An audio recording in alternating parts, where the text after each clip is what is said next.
cyber security. Joining me are two very special guests, Pawan Duggal, a cyber law expert, and Mr. R. Chandrasekhar, a former Secretary of Ministry of Electronics and IT and former President of industry body NASSCOM. Gentlemen, thank you and welcome to News Night. Let's start with you, Mr. Chandrasekhar. Help our viewers understand how serious a threat is this cyber espionage or data theft and privacy issues. Well, in today's highly connected world, it is obviously a very, very critical issue. And in the context of, the emergence of a number of platforms which have actually become the medium for communication, Right. Various social media platforms and so on. They actually have millions of users. And in the Indian context, if you take an app like TikTok, they have, by some accounts, about 200 million users, of which at least 120 million are active users. In fact, some people have quoted higher figures than that. Right. So all of this provides mountains of information to the platform.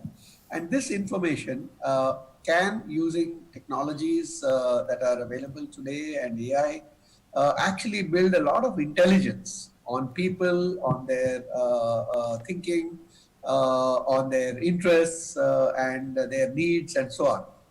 So this intelligence can be used in various ways, and if all of this information is made available outside to outside entities, it has obvious implications. Right.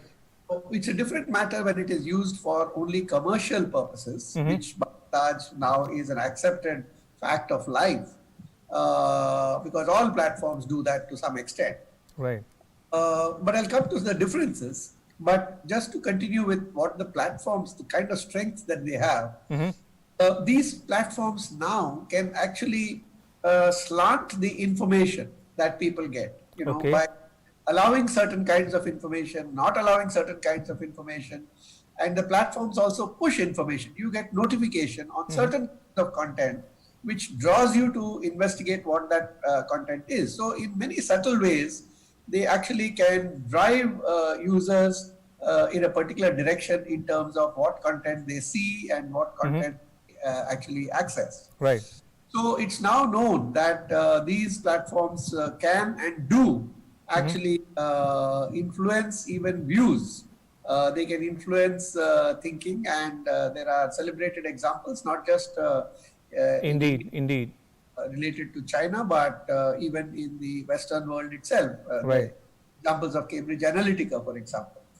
So all of these mean that these platforms have acquired a tremendous, strength and capability of influencing public behavior. Right.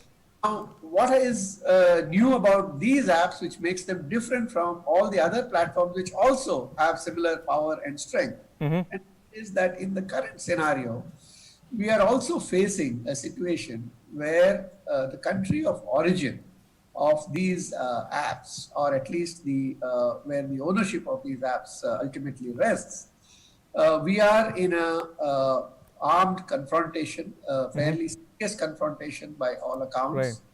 And how this information can be used, or the potential for usage in some contexts, perhaps can be well imagined. True. Second aspect which makes these apps completely different, as on a different footing from all the other apps of Western countries, is that there have been a number of allegations repeatedly, that while these have not been substantiated, the allegations are that these companies are very closely linked to the Chinese government, and some allege even to their own armed forces. Right. Lastly, the allegation that a lot of this data is being transferred also makes it a concern. So putting all of these factors together, I think that's what drives the decision that we have just seen in the last day. Indeed, you make a number of valid points there, Mr. Chandrasekhar. If I can bring Mr. Pawan Duggal now in the discussion. Mr. Duggal, let's have a legal viewpoint from you. You are a cyber law expert. In your estimation, Are there any legal frameworks to at all to tackle this problem of cyber espionage or data theft or privacy issues of the matter? Well, as far as India is concerned, India appears not to have done its homework in this regard in terms of coming up with enabling legal frameworks. Okay. The only thing that India currently has is the Indian Information Technology Act 2000, which basically is an enabling legal framework for promoting e-commerce and electronic governance. I see. Till today, India does not have a dedicated cyber security law in place. Till today, India has not put in place its legal regime on data protection, though the Personal Data Protection Bill of 2019 is still pending consideration before the Joint Parliamentary Committee. Further, we have no law in terms of a legal framework on protecting privacy. So once you realize Right. that in a country like this, where there's nothing happening, and even the National Cybersecurity Policy of 2013 has remained a mere paper tiger, it becomes a very fertile, potential targeted territory by all kinds of app makers who want to target this territory, go ahead and offer things free to Indians, and Indians have a massive obsession for having everything free. And once you offer them free, they are ready to give you any kind of permissions, including taking access to all their galleries, their microphones, their cameras for all times to come. And lo and behold, the companies have made these Indian consumers as mere products whose data has been sought to be monetized. Indeed. Mr. Chandrasekhar, if I can take the same point across to you. Now, you serve in the Ministry of Electronics and IT. How would you respond to Pavan Duggal when he says that there is no cyber security law worth its name in the country today, given the fact that myriad challenges face the country and the government alike? Mr. Duggal is a well-known expert in cyber law, so I wouldn't want to preach the law to him. But I think it's a bit of an overstatement to say that there is no law or there is no measure. It's true that there has not been any privacy law, and that's the reason why we have a draft bill which is currently before the Parliament. That aims to protect individual privacy, which so far did not actually have the backing of a specific law. But if you look at the threats from the point of view of espionage or things which affect national security, Right. then there are provisions in the IT Act itself, and I'm sure Mr. Duggal would know more about that than maybe I would. But these provisions, in fact, which have actually been invoked in this particular instance, Section 69A, does specifically refer to threats to national security, threats to the peace and tranquility within the country, and so on. Right. Give fairly wide powers to the government to block access to any such information. So I would actually separate out these 2-3 things: privacy, security of the data, and national security. And each of them has a very different set of circumstances surrounding them. And as far as national security is concerned, I believe that we do have instruments that enable us to act. Indeed, these are the very instruments that have been invoked at the current moment. It is possible to think of very specialized law address only these particular issues. Right. Certainly, we are not without instruments at the moment. Privacy is the one big gap area which I think has been there, and protecting the privacy of individuals, whether it is from corporations doing exactly the kind of things which Mr. Duggal talked about apps which can be used to take away your data, all your personal data, sometimes based on consent which is given, so-called informed consent, but basically Right. it says like everything that you have, and people blindly consent without really knowing what it means. But coming back to the question of Sure. security and national security, please understand that these permissions are so wide that they actually may even allow these devices, mobile devices, etc., be turned on without the user explicitly doing anything to turn them on. The cameras can be turned on. In some instances, this can be done without even the visible signs that this is happening. So instantly, you actually have 100 million listening posts to hear what is going on. So the implications of all of this are mind-boggling when you think about it, and they are going to get more serious. We get into 5G and much wider band, much more data flowing through. True. So I think we have to look at the future as much as we are looking at the past. It's not just what specific breaches have been committed. It's also about the potential for certain kinds of usage which are inimical to the country. Absolutely. I'll come to 5G in a bit, but Mr. Duggal, if I can bring you in now, there is an international dimension to this entire discourse. What do you make of the US FCC, for instance, the US telecom regulator, designating Huawei and ZTE as two companies that pose a threat to US national security? What do you make of Australia's decision to invest more dollars into cyber security and increasing its capabilities?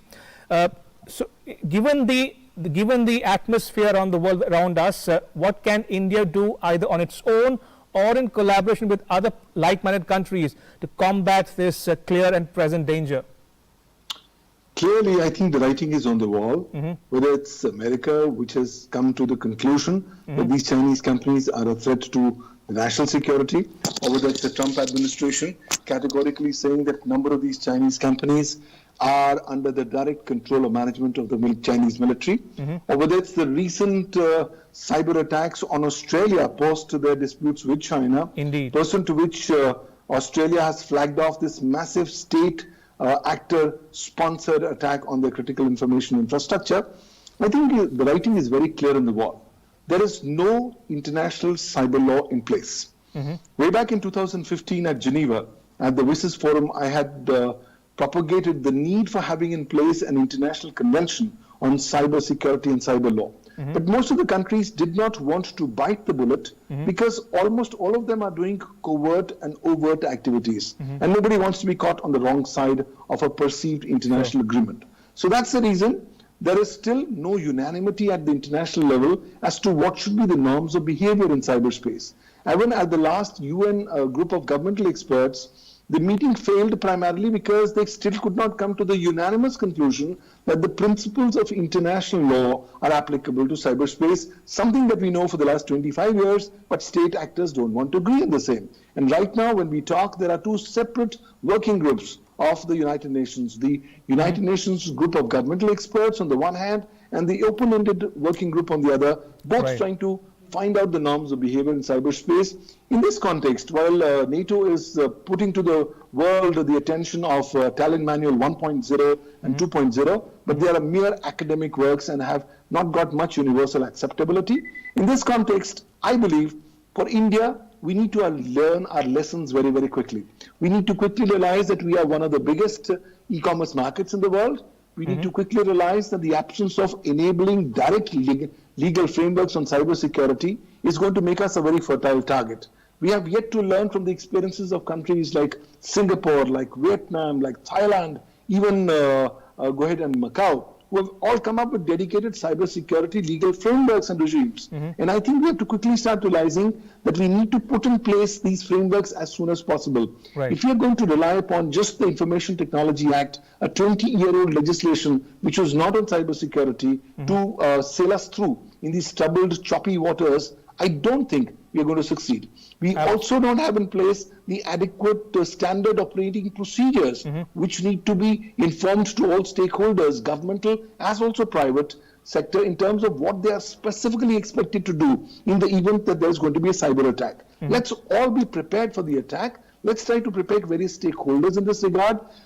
I believe, water is water down the bridge, something that we can't really undo. But let's start from today. Let this be a wake-up call for India to start focusing immensely on protecting and preserving of its cybersecurity, particularly its electricity grids and power companies, particularly the banking sector and financial sectors, because that's where the attacks are going to happen.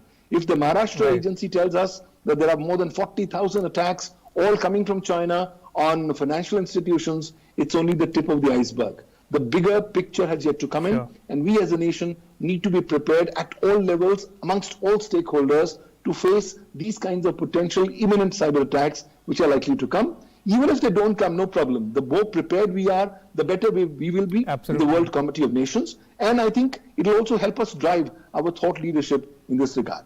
So this is a wake-up call, says Pawan Duggal. Mr. Chandrasekhar, Pawan Duggal referred to various stakeholders, one of which is the industry.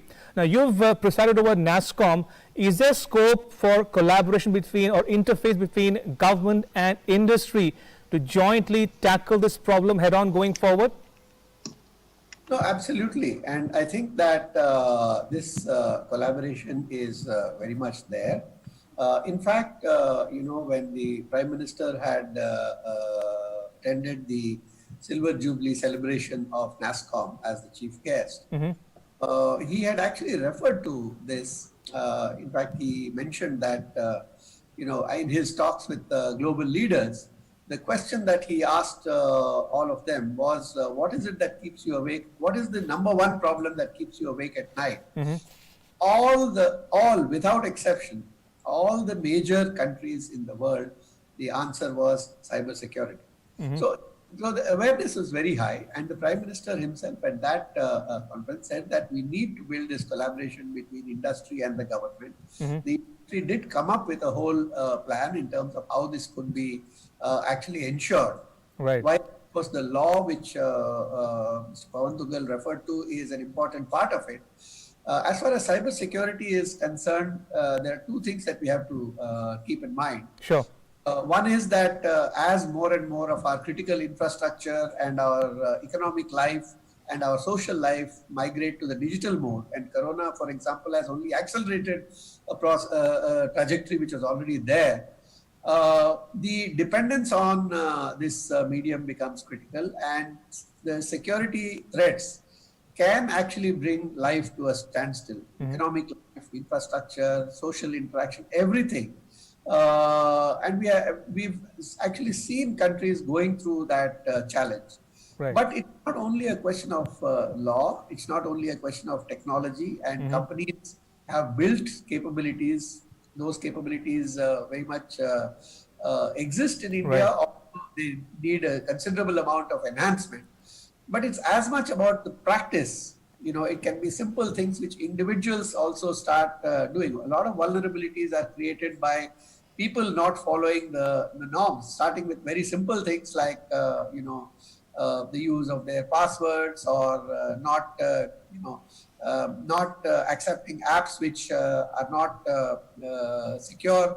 So there are a lot of different steps aside from technology, process, people, practices, and that whole ecosystem does depend a little bit on a greater awareness of the threat and what every individual needs to do to actually combat that threat.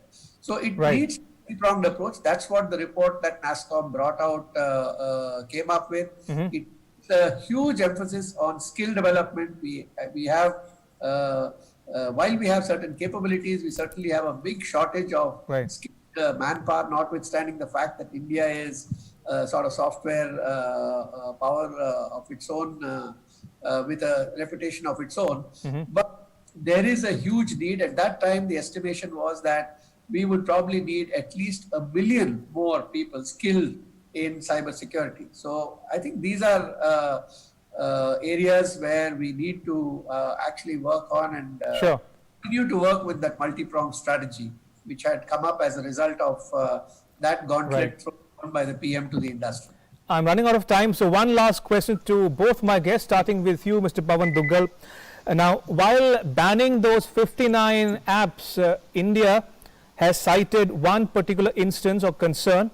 It says users' data is transmitted in an unauthorized manner to servers which have locations outside India. Now, this is a very specific concern. Is there any legal remedy in your estimation?